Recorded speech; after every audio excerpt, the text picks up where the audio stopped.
The story is pretty bonkers. That is the word that people are using when they're describing it today, and obviously spoken about yesterday as well. What do you make of his version of events, the fact that he was searching for tractors online and accidentally stumbled upon this and then watched it properly for the second time? He admitted to that. What do you make of this story?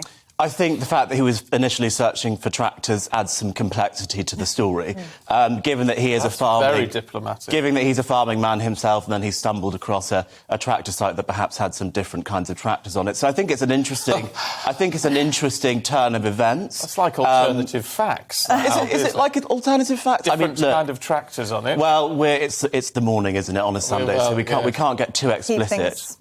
Yeah, dear me. But what is it? Is this in? Because now a lot of this is being addressed. Oliver Dowden's talking about all of this sort of thing.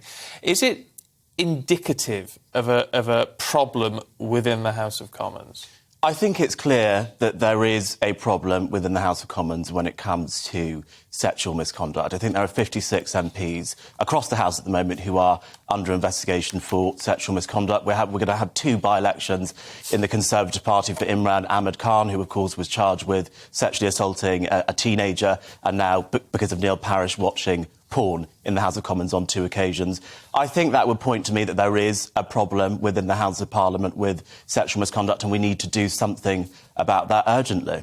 How do you go about tackling all of that? In a way, we were talking to...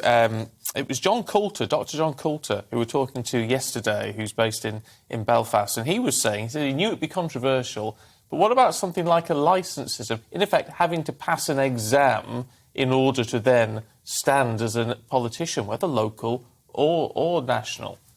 I do know that the selection process within the Conservative Party is very rigorous, and there are some exam elements to that, and it's quite a rigorous process. So I think some of that already exists, at least within the Conservative Party. Actually, what I think we need to have in the House of Commons are just modern features of a workplace, like a HR service. The House of Commons does not have a HR service. Researchers are employed directly by their MPs. There's no centralised HR system for people to make complaints to.